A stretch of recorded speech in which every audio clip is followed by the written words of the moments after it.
Neil, can you hear us? Hello? Hey, Oh Neil. my god, terrifying. Hey. So for some reason, let's see if I can stop. Yay! Hello. There's Neil Gaiman. Hello.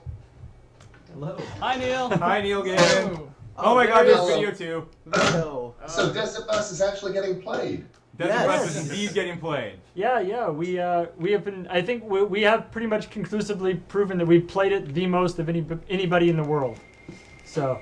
I remember Penn Jillette telling me about it back in, 1998. Oh really? 99, very proudly. That's amazing. And You're more than welcome He to was- come in and play it sometime. Yeah. you know, given Penn's description of it, I think I can skip that. Possibly when I get very, very old. Yes. I feel the need to play a game with absolutely no excitement. That sounds fantastic. Yeah. If So I was up far too late last night answering emails from friends who'd seen my Simpsons appearance. How was that experience for you? You know, it's wonderful. It was really, really. It got good the moment the script arrived, and I read it, and I got to the end, and I don't know if you guys have seen it yet, but it has at least 2 twist endings, and I get to do stuff. yeah, we've been kind of trapped here, but It is high on my to-do list. Obviously, seeing that you're trapped there and don't know anything about it, it's safe to say that I have now taken over Springfield, and the show will be renamed The Gaimans. do you feel like they captured your essence, so to speak? Do you feel like it was a good rendition of you in cartoon form? I think of the ones that I would like to be remembered by, obviously the version of me on Arthur, who is kind to children, advises them on their graphic novels, and inspires people to create great art. Is also an Is probably closer to how I'd like to be remembered than the Simpsons one, who is just so incredibly eager to join Homer Simpson's writing group that he basically becomes the caterer. But the apparently there's a point where I do give an inspirational speech in there, and Homer says, "British Fonzie was right." The 40 seconds of that being delivered, there was already a British Fonzie account on Twitter. That's And it was trending worldwide. What that people I do not know. if you've got to be known as something, that's not too bad. British Fonzie. So here's where I get to jump the shark. I understand that you guys have questions and things. Absolutely. Yeah, we everybody's been very excited to talk to you, and we put a we put a post up on our blog, and some people have posted some questions, some of which we're going to be skipping because they're not good questions. But there's a lot of love for your Doctor Who work, and so somebody is asking. In regards to the Doctor's Wife episode, what made you want to examine the relationship between the TARDIS, what led you to explore the relationship with the TARDIS? That whole, very cool. One of my favorite episodes actually of the last season. You know, the funny thing is, the way that most writing works is that what you wind up doing is following a chain of thought. So it's not like I got up and one morning and went, right, I'm going to write a Doctor Who episode. I shall examine the Doctor's relationship with his TARDIS by by making her human. It began with me going, oh my God, I have to come up with a Doctor Who scenario. And then going, the one thing that I really wanted to see that we haven't done in New Who is just going deeper into the TARDIS, seeing more than just that one room. And at the time when I was pitching this, we were still in David Tennant. So, and then I thought, well, hang on. If you send the Doctor into the TARDIS, it's his environment. It's all loaded. It's a safe and welcoming and warm environment for him. Even if I wanted to, you know, send hunters after him into the TARDIS, the TARDIS is on his side. I thought, so I've got to make the TARDIS threatening. And so how can I do that? Well, I could have the companions going, or a companion going deeper into the TARDIS. That would be cool. But I've still got to make the TARDIS threatening. Well, what if the TARDIS has been taken over by some kind of, you know, evil entity? And I thought, that gives me some plot. And then I thought, but what am I going to do with the intelligence that embodies the TARDIS? I'll stick it in somebody. And that can be the Doctor's plot. And that was the sort of the train of thought that got me to that point. It wasn't the place I began. It was the place that I sort of arrived at. And in truth, I am slow enough that it wasn't until I phoned Stephen Moffat, explained the story to him, and he went, "Oh my God, TARDIS girl! Oh, we've never done that, TARDIS girl, brilliant, yeah, TARDIS girl." But I went, "Oh, that's obviously where the plot is going to go." Nice. You know, you could see him getting all excited by that.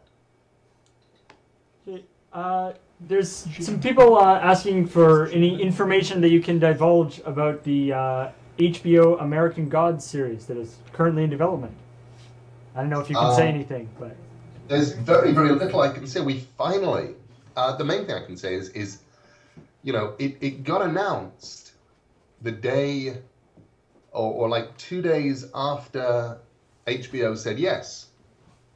And the reason it got announced 2 days after HBO said yes is there are lots of people in Hollywood these days working in the equivalent of mailrooms who pick up $100 here and there by leaking details of what's going on in their offices to online people. So, which meant that really, you know, essentially 6 months before it was meant to be announced, it got announced. And the truth is, it's taken 6 months to get the director, the producers, the producing entity, everybody else's contracts with HBO done. They are now all done. I had my first conference call yesterday with the director, who's done a sort of first pass of notes at the script for the pilot episode. And the first thing that I'm going to do when I get off the phone from you lot is read it. So you know, I'm focusing incredibly one thing at a time on the American Gods HBO thing. I figured the first thing to do is get a really good kick-ass pilot episode written, and then it's to actually figure out the shape of the first season, and then it's to write the second American Gods novel as quickly as I can, so that they have something to start filming in 2.5 years' time. Nice. So this is kind of someone says they have not actually read any of your books and was wondering what they should start with. They've always meant to, but what would you recommend as a introductory Neil Gaiman book? You know, the problem when people ask me that is the reply is always, what kind of books do you like? There are lots of authors out there who do one kind of thing, and if you like one of their books, you'll like all the others, because they're all the same kind of thing. I tend to be easily bored. So when I do stuff, it's normally in a reaction to whatever I just did, and it's me going, I don't want to do one of those again, or not for a long time. Um, I've started pointing people at Neverwhere on the theory that most people kind of like Neverwhere, and it's a good starting point. American Gods tends to be it's love it or hate it. If you're English, there's a thing that we put on our toast called Marmite that some people like very, very much, and the rest of the world hates. And my wife dislikes so much she wrote a song about it, which she then put on her Australian album and made about Vegemite, the Australian Marmite, because the symbols were right, the syllables were right. Let me ask a quick question then. How much would you say is an appropriate amount of Marmite to eat? How much? Not very much at all. Very seriously, the problem that most Americans have is they look at Marmite and assume that you spread it on in the same way that you would spread on jam or honey or something like that, and then discover what they've got is absolutely revolting. Marmite comes in fairly small pots, and one of those pots can last a family for a year. You put a little on, and it adds umami. It's the salty umami pleasure center part of the brain, but that's what it's hitting. And there is such a fine line between a little to give you that buzz and so much that it becomes salty and inedible. Amanda takes enormous pleasure in pointing out to me something that she learned from Wikipedia, which is they apparently spent like over 10 years trying to render the brewing yeast. What they use is leftover brewing yeast after the brewing process. They had this stuff that they had to throw away otherwise, but they knew that it was nutritious. It was simply inedible, and people hated it. And they spent 10 years making it inedible, and Amanda says that they didn't actually succeed in making it edible. They just brainwashed the British into eating it. Sort of a She also laughs at me because I have 21 jars of Marmite in my factory, which is only because Amazon.com sells them. If you order your Marmite from Amazon, which you can do, and which I did, it comes in batches in things of 12. And so I ordered a thing of 12. And one of them was broken. And I let Amazon know. And they sent me another thing of replacement. So I now have 24 jars of Marmite. And that was like 5 years ago, and I now have 21. So you're pretty much set for Marmite. I am set for life and will probably bequeath some It's actually related to Neverwhere. There's somebody saying they absolutely adored the novel, but they were somewhat disappointed in the television series.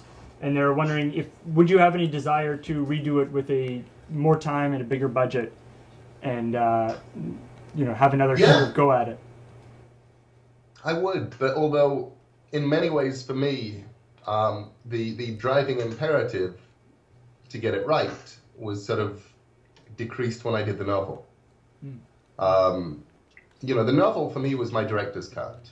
I was so upset and disappointed by what the BBC did when I gave them these scripts and what we wound up with, that I went, well, that wasn't what I meant. And I went over and wrote a novel. And the point of the novel was this was what I meant. Oh, I see. And Okay.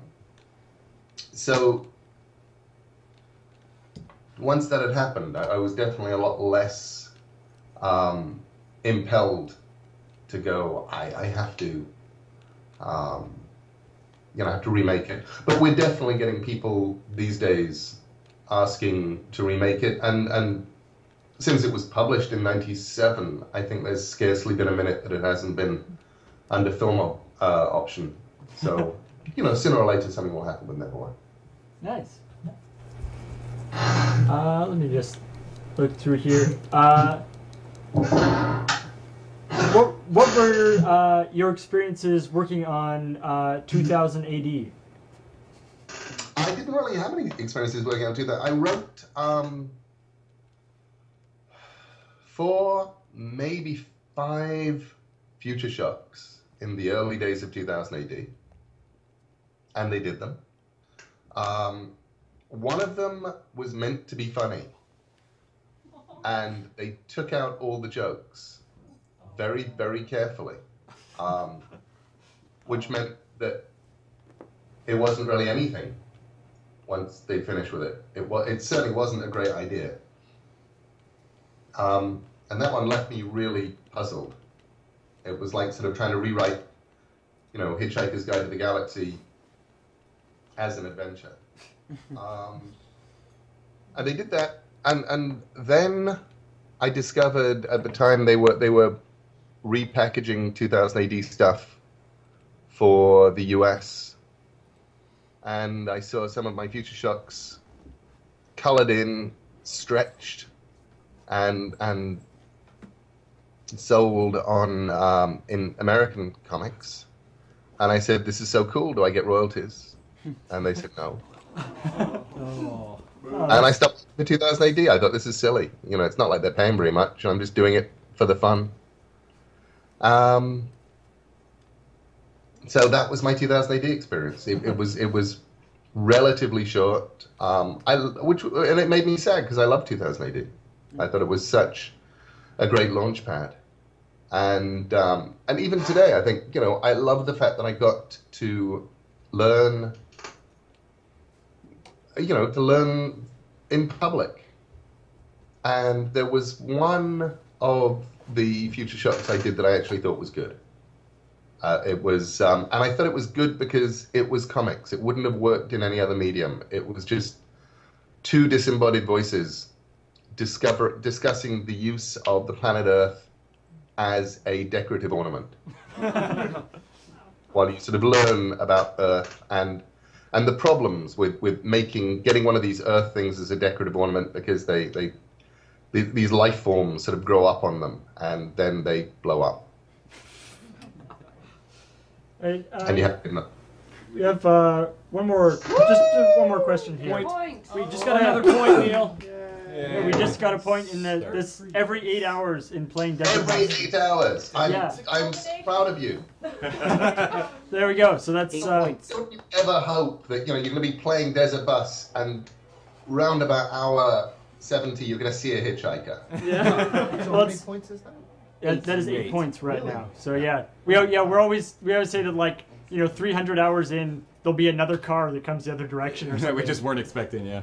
So there's one more question here from there's one of our friends who was actually watching at home, and she sent this text message because she was very excited, saying that your retelling of the Snow White story, the Snow Glass Apples, is by far her favorite version, and she was wondering what was your inspiration for that, and or any thoughts about it.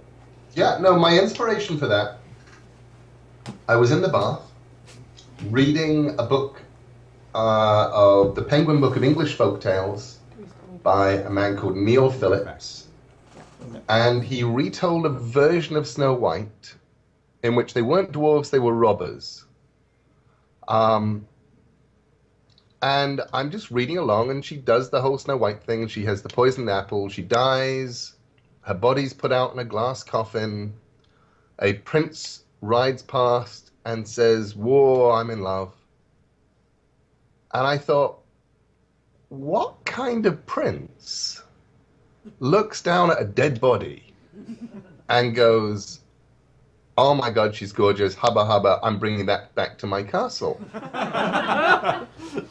Which is something that, you know, it's been part of the story. I'd heard it since I was 2 or whatever, and then I suddenly thought, that's really fucked up. And then I thought, actually, what kind of person gets to die, lie in a coffin for 6 months or a year, and then get up and get better again, absolutely unrotted, unharmed? And for that matter, that kind of person does tend to have skin as white as snow, hair as black as coal, and lips as red as blood.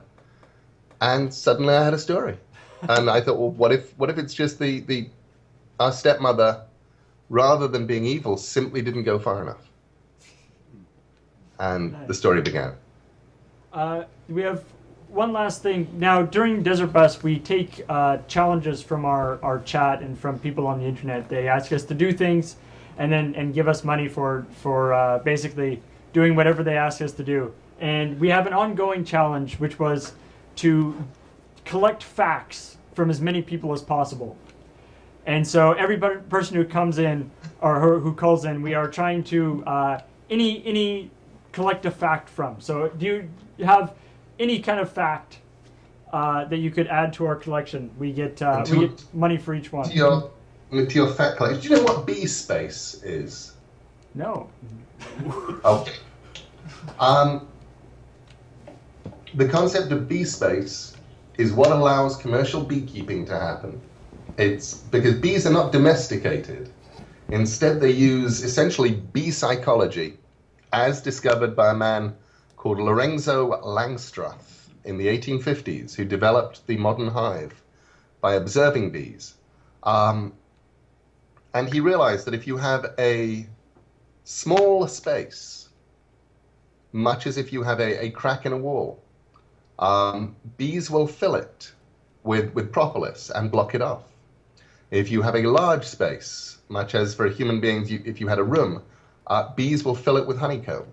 But if you have bee space, which is the equivalent for human beings of a corridor, and it's a very specific amount of space. It's the amount of space that two bees, one crawling over each other, take.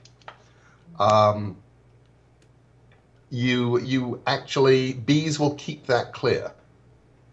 So the entire nature of modern beekeeping, with the slats that go in, everything is spaced in order that bees will not fill the entire area with comb. It's all about the bee space. So there you go. And as a minor footnote to that, Lorenzo Langstrath, having invented bee space, having come up with the design of the modern hive, which is actually now, 150 years on, the same design, and has gone worldwide, got absolutely nothing in the way of royalties, because every farmer in America and every beekeeper would just build their own little wooden hives and send Lorenzo Langstrath no money. And he died impoverished, depressed, and grumpy. So there you go. Oh, thank you very much. Thank you. Thanks. You are so welcome, guys. And thank you so much for calling in. Good luck. Have a marvelous time playing, and I hope you get another point. And I really hope that one of you playing Desert Bus will accidentally be playing the hacked version, where you actually do get a really nice hitchhiker who comes on. You can slow down, pick them up, and they get on the bus and just tell you interesting things for 8 hours. One could only hope. Somebody just swaps in a different one. Yeah. Anyway, That's amazing. Thank you so much, Neil. thank you so much.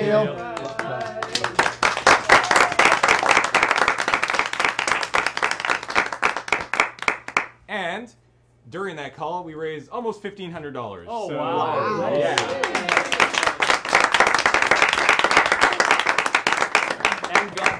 And got another point. And got another point. Wow. And learned some interesting things about Marmite and bee space.